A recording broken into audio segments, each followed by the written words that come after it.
It is shortly after 2 o'clock in the afternoon on the 30th of April 1945, some 9 meters beneath the ruined garden of the Reich Chancellery in Berlin. Above ground, the city is dying. Soviet artillery falls in a continuous, grinding rhythm, and the crump of shells against shattered brick and concrete rolls through the corridors of the Führer bunker like distant thunder. Down here, in a narrow warren of low-ceilinged rooms lit by generator power, the air smells of diesel fumes, damp concrete, and cigarette smoke. Telephone lines to the outside world have mostly gone dead. Maps on the Situation Room table show a capital reduced to a handful of streets, encircled by 2 Soviet fronts closing from east and west. In a small private study near the end of the corridor, a man who 6 years earlier commanded the largest military machine in Europe now commands almost nothing at all. Within the hour, he will be dead, and with him will end, in the most literal sense, the government that had promised its people 1,000 years. What happens in this bunker over the next few hours will not be settled on any battlefield. It will be decided in silence, behind a closed door, and much of what the world eventually comes to know about it will depend on the fragmentary testimony of the handful of people still living down here with him. The question the history books would spend decades trying to answer is not whether Adolf Hitler died that day, but precisely how, and what those final hours reveal about the collapse of a regime that had always insisted it would never surrender. By the closing weeks of April 1945, Germany's military situation had passed beyond the point where any coherent defense of Berlin was realistically possible. The Red Army had launched the Battle of Berlin on April 16th, with Marshal Georgy Zhukov's 1st Belarusian Front advancing from the east and Marshal Ivan Konev's 1st Ukrainian Front sweeping from the south, encircling the capital within days. The German forces available to defend the city were a patchwork of exhausted Wehrmacht remnants, under-strength Waffen-SS units, elderly Volkssturm militia, and Hitler Youth boys pressed into service with anti-tank weapons they had barely been trained to use. On April 22nd, informed that a promised counterattack under General Felix Steiner had never materialized because the troops required for it simply did not exist, Hitler suffered what those present described as a complete breakdown, declaring the war lost and announcing, for the first time explicitly, that he would remain in Berlin and take his own life rather than flee or be captured. In the days that followed, the isolation deepened. Hermann Göring, learning of Hitler's statement, sent a telegram from Bavaria requesting authority to assume leadership, which Hitler interpreted as treason. Heinrich Himmler, meanwhile, was independently attempting to negotiate a separate surrender to the Western Allies through the Swedish diplomat Count Folke Bernadotte, a fact that reached the bunker via a foreign radio broadcast on April 28th and provoked fury and a sense of total betrayal. By the final days of the month, the man who had once directed armies across an entire continent was reduced to studying maps of a city he could no longer leave, surrounded by a shrinking circle of aides whose loyalty was now the only army he had left. The days immediately preceding April 30th unfolded with a grim, procedural quality that survivors later described in their testimony. On April 20th, Hitler's 56th birthday was marked by a subdued gathering in the bunker, the last occasion on which senior commanders such as Hermann Göring, Heinrich Himmler, and Albert Speer were together with him. Within days, all three had either left Berlin or fallen from favor. Following the Steiner episode and the discovery of Himmler's contact with Bernadotte, Hitler ordered the arrest of Hermann Fegelein, an SS liaison officer and the husband of Eva Braun's sister, who had attempted to leave Berlin without authorization. Fegelein was court-martialed and executed in the Chancellery Garden on April 28th. One of the last acts of judicial violence carried out under Hitler's direct authority.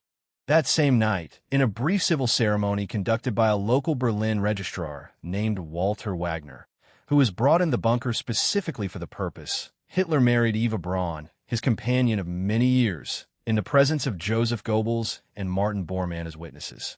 Afterwards, in the early hours of April 29th, Hitler dictated both a private will and a political testament to his secretary, Traudl Junge, working through the night. In the testament, He formally expelled Hermann Göring and Heinrich Himmler from the Nazi Party for what he regarded as their disloyalty, and named Grand Admiral Karl Donitz as his successor as head of state, with Goebbels as chancellor. The document also restated the anti-Semitic conspiracy theories that had underpinned Nazi ideology from the outset, blaming Jewish people for the war, a claim without any basis in documented fact, and one that historians treat as ideological propaganda rather than historical explanation. Later on April 29th, news reached the bunker, relayed by German radio monitoring foreign broadcasts, that Benito Mussolini had been captured and shot by Italian partisans 2 days earlier near Lake Como, and that his body had subsequently been strung up and publicly abused in Milan. Contemporary accounts from those present, including Hitler's valet Heinz Ling, indicate that this news had a marked effect on Hitler, reinforcing his determination that neither his own body nor Eva Braun's should fall into enemy hands or be put on public display. That same day, apparently to test the reliability of the cyanide capsule supplied by the SS, Hitler had a capsule administered to his German shepherd, Blondie, which died as a result. The event is documented through the accounts of several bunker staff, though the precise sequence of who ordered it remains debated among historians.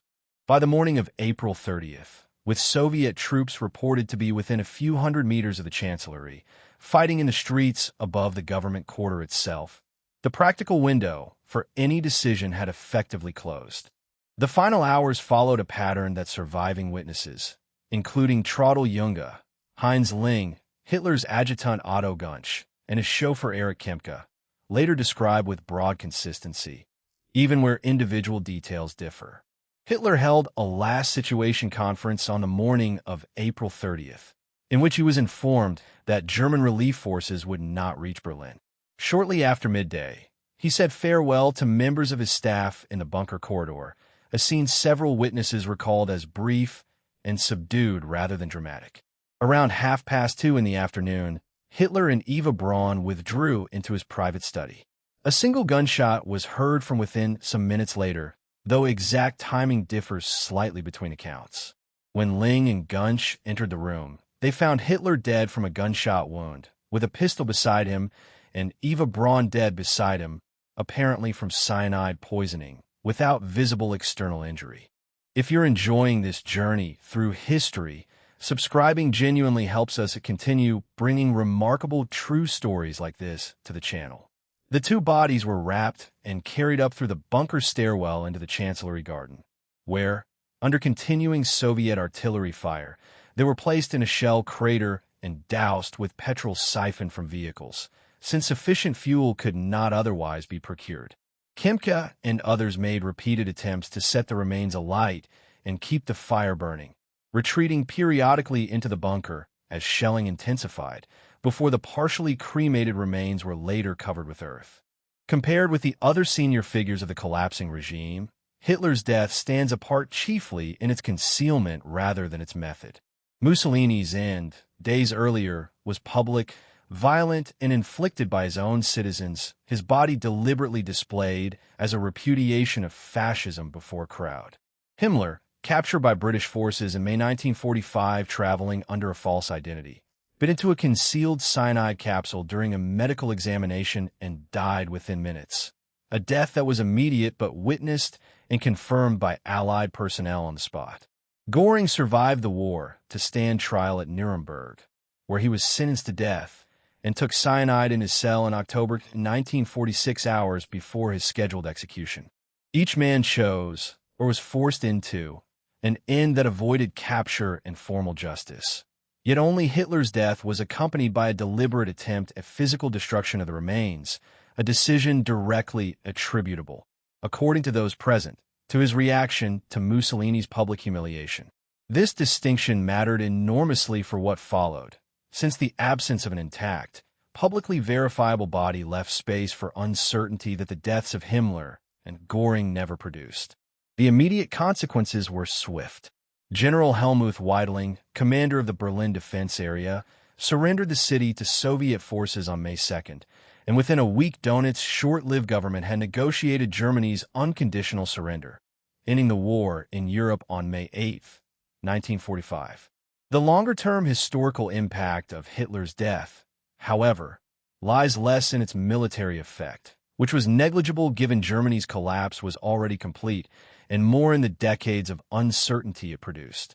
Soviet forces recovered the charred remains within days, and dental identification was carried out using the recollections of Hitler's dentist assistant, Kathy Huserman. But Soviet authorities kept the physical evidence, including a skull fragment and jaw, secret for decades, fueling persistent rumors and conspiracy theories about Hitler's survival that circulated in the West throughout the Cold War. It was only through later forensic examinations, including bone and dental analysis published in the 2010s, that scholarly consensus was reinforced around the account given by bunker survivors at the time. Much of what is known today rests on the testimony of a small number of people who were physically present, chief among them Traudl Junge, whose recollections, given decades later, remain a central primary source for historians, alongside surviving fragments of documentary and forensic evidence. No original grave, monument, or preserved site marks the spot, deliberately so, since Allied and later German authorities took care that no location connected with Hitler's death should become a place of pilgrimage. Return, then, to that low-ceilinged study beneath the Chancellery garden, to the diesel-scented air and the distant thud of Soviet shells that had not yet stopped when the door was finally opened. The unanswered question posed at the outset, of how a movement built on total domination would actually end, finds its answer not in defiance, but in concealment.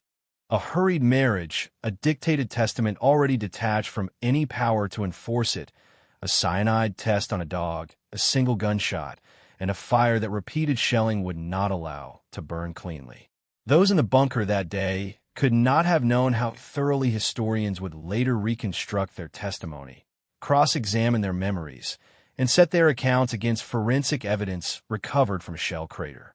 What they experienced was simply the end of the only government they had served, arriving not as catastrophe on a distant front, but as an ordinary, procedural afternoon a few meters below a burning city. History does not require that ending to be made more dramatic than it was. The plain sequence of events, pieced together from those who were there, remains the most powerful account there is, a regime that had promised permanence disappearing, within the space of a single afternoon, in a secrecy, fire, and the uncertain custody of the very army it had failed to stop.